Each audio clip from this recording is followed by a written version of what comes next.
3 dentes, e enquanto a carne estava cozinhando, ele enfiava o garfo na panela, ou travessa, ou caldeirão, ou caçarola, e o sacerdote pegava para si tudo o que vinha no garfo. Assim faziam com todos os israelitas que iam a Siló. Mas antes mesmo de queimarem a gordura, vinha o auxiliar do sacerdote e dizia ao homem que estava oferecendo o sacrifício: dê um pedaço dessa carne para o sacerdote assar. Ele não aceitará de você carne cozida, somente crua. Se o homem lhe dissesse: deixe primeiro a gordura se queimar, e então pegue o que quiser, o auxiliar respondia: não, entregue a carne agora, senão eu a tomarei à força. O pecado desses jovens era muito grande à vista do Senhor, pois eles estavam tratando com desprezo a oferta do Senhor. Sabe quando a gente vê filho se comportando mal? E você está olhando e esperando, será que a mãe e o pai vão fazer alguma coisa? E você fica esperando, esperando, esperando, mais ou menos assim o contexto do que estava acontecendo ali, né? Do 27 ao 29, lemos o seguinte: e veio um homem de Deus a Eli e lhe disse: assim diz o Senhor, acaso não me revelei claramente à família do seu pai, quando eles estavam no Egito, sob o domínio do faraó? Escolhi seu pai dentre todas as tribos de Israel para ser o meu sacerdote, subir ao meu altar, queimar incenso e usar um colete sacerdotal na minha presença. Também dei à família de seu pai todas as ofertas preparadas no fogo pelos israelitas. Por que vocês zombam de meu sacrifício e da oferta que determinei para a minha habitação? Por que você honra seus filhos mais do que a mim, deixando-os engordar com as melhores partes de todas as ofertas feitas por Israel, o meu povo? Deus, como cantou o irmão Davi, estava sondando o coração do nosso querido sacerdote Eli, como muitas vezes ele está fazendo com o nosso coração, quando a gente sente aquele constrangimento. Eu acho que eu não devia estar dando esse presente para a criança agora.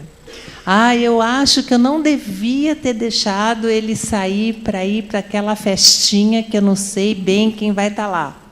Mas a gente, de alguma forma, tenta, dizer: não, o Espírito Santo não está me advertindo. E a gente continua porque está preocupado em deixar o filho ser feliz, ser um pai bacana, um pai bonzinho, e a gente vai dando a rédea, vai soltando.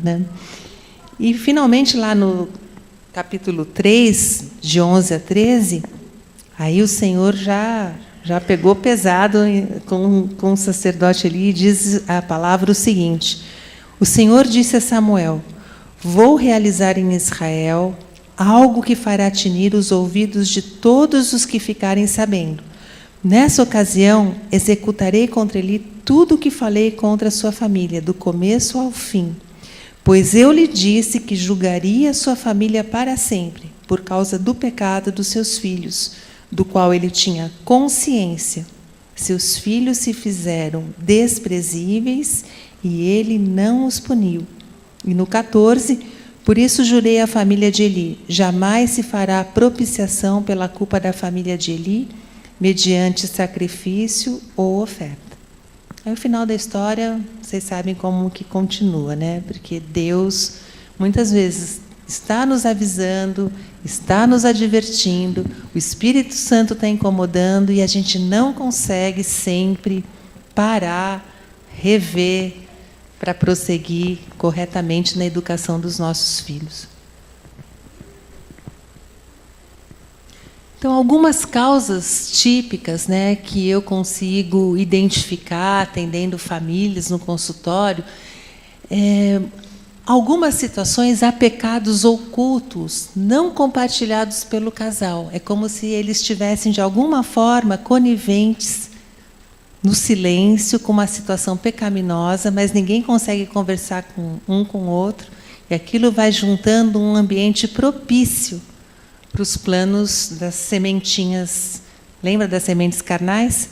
As sementes carnais começam a ficar mais poderosas, funciona como um adubo para o plano do inimigo, e causam um problema de filiolatria. Às vezes há dificuldades emocionais dos pais não tratadas antes do casamento. Sabe quando você casa assim, eu vou ser feliz, eu quero tudo que eu não tive, tudo que meu pai fez de errado, a minha mãe fez de errado, eu não vou fazer de errado. Só que o seu coração está danificado. Ele já tem um probleminha que veio com você para o casamento. Não contou tudo para o marido, não contou tudo para a esposa, não abriu o coração, não recebeu a ministração necessária para poder estar limpo para um novo relacionamento. Então, confunde tudo.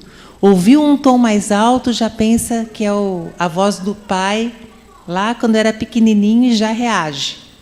Não consegue viver no presente porque está com a mente ainda tentando resolver as coisas que ficaram mal resolvidas lá atrás, né?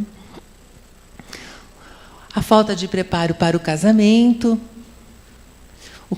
focado prioritariamente nos filhos, acima do relacionamento do casal. Então fica um vazio afetivo.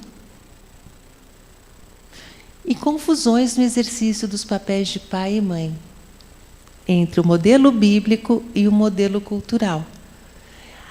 Infelizmente, em virtude do feminismo, muitas famílias hoje, elas, mesmo de irmãos, mesmo entre nós, podem estar confusas, porque o que o mundo acha que deve ser a educação não tem nada a ver com o que Deus diz que deve ser o relacionamento do casal, a educação de filhos. Então, a pessoa fica confusa.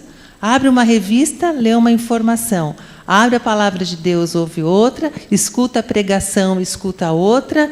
E aí fala, mas como que eu vou misturar tudo? Não dá para misturar tudo. Só tem um caminho, uma verdade para que a gente tenha vida, né?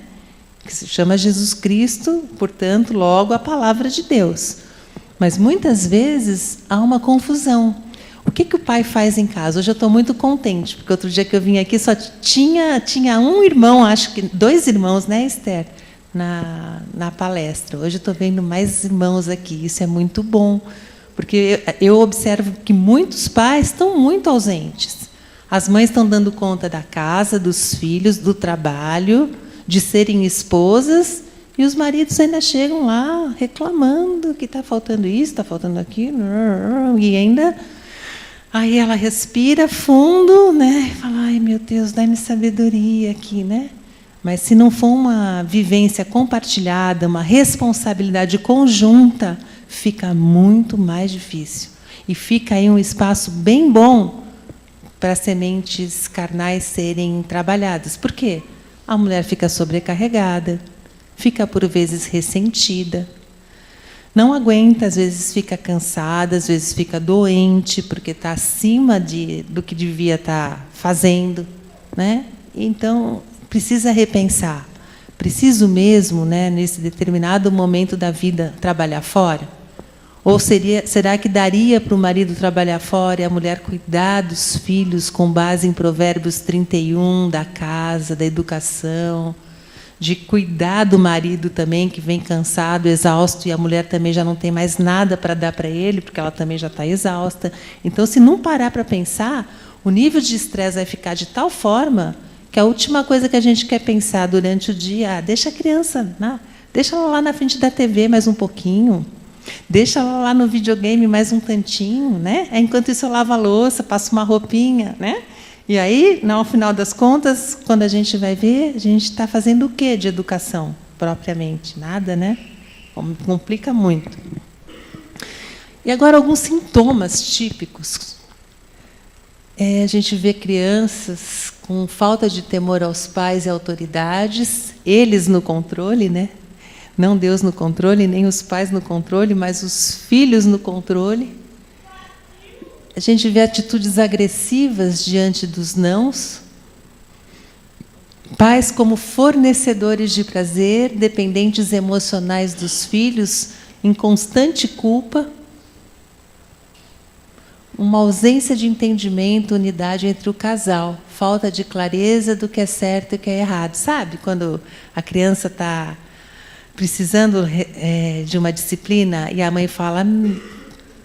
vai para cima da criança. O pai fica, mas para que você fala assim com um coitadinho? Assim não adianta, dessa forma ele não vai, não é dessa maneira. E começa a brigar na frente da criança. Quando não é um, é o outro, a criança está lá no meio, tentando saber o que ela vai fazer na próxima para se livrar, né, de um ou do outro, porque a criança é muito inteligente, elas são muito observadoras, não é, menininha? Você lindinha aí. Criança inteligente? É, né? Então. Aí, se o pai e a mãe não estiverem aplicando a palavra de Deus corretamente, tiver toda essa confusão, como fazer, quem faz, que hora faz, nossa, vira uma bagunça só dentro de casa. Quando vai ver, por conta da criança, estão os pais discutindo, brigando, e a confusão já está montada ali. Um outro sintoma é a complacência e a tolerância com o errado. Você fala uma vez, limites, então ampliados. Você fala uma vez, 2 vezes, 3 vezes, 4 vezes, 5 vezes, 6 vezes, não funciona mais na primeira vez. Você tem que quase pegar a criança e chacoalhar para fazer ela parar, porque ela não aprendeu a te obedecer na hora que você fala. Será que só eu passei por isso na educação dos meus filhos ou alguém mais passa por isso aqui? Né? O que acontece? A gente se desgasta, né? Começa a falar, nossa, mas ser mãe é isso, ser pai é isso, que loucura que é isso, por que eu estou nisso? E não consegue reverter, porque a coisa já vai. Quando vai ver, você já está numa impaciência só, já perdeu o foco, já não consegue mais ter tranquilidade, já não está dormindo, quando não, já está com úlcera, e assim vai. Os novinhos que acham que não têm filhos, precisa fazer um... Vocês têm filhos? Já tem o loirinho ali, né? Mas é uma boa hora de fazer as coisas certas, porque depois vai crescendo, chega num determinado ponto, ele já aprendeu como é que faz para levar um, levar outro, já deve fazer, né? Porque eles já nascem com uma genética pós-moderna também, as crianças, já nascem assim muito rápidos, né? Parece que são movidos a pilha, literalmente, né? Então precisa estar muito atento a tudo isso. E algumas defesas que a gente às vezes usa porque é chato, né? Dá vergonha a gente reconhecer que a gente está fazendo as coisas não tão de acordo com a vontade de Deus. Aí você tenta se esconder, né? Como Eli. Eli tentou fazer de conta, Deus vai ser misericordioso. Quantas vezes a gente espera que Deus seja misericordioso, mas a gente não faz o que tem que fazer, né? Então fica esperando. Não admitir a existência, a extensão do problema, então uma minimização. Não é tão grave assim, não é tão grave, vai passar. Buscar rótulos médicos ou psicológicos para explicar os conflitos. Então, assim, não é possível, essa criança, algumas coisas que vocês podem ouvir nas escolas. Ela tem déficit de atenção, ela tem problema de atenção, ela não para nunca, precisa levá-la no médico. Aí você fala assim, mas o médico faz o quê com déficit de atenção? Uma cirurgia na cabeça para melhorar a atenção? Né? Então, são rótulos, porque tem um sintoma desconfortável, mas o problema do sintoma nunca é o sintoma, é o coraçãozinho. O que essa criança está aprendendo, como que ela está sendo conduzida, ela sabe esperar, ela é treinada para esperar. Né? Outro dia eu estava me dando conta disso. Eu, quando era menina, na minha casa, que não era uma casa de crentes, a família toda era de origem católica, tinha lá um hábito que era muito educador para mim. Eu era, e a minha irmã, as crianças eram as últimas a serem servidas na mesa. Hoje, eu queria até perguntar aqui, as crianças são servidas por último na mesa ou são as primeiras a serem servidas na mesa? Né? Por que será? Se o princípio é honrar pai e mãe, na minha casa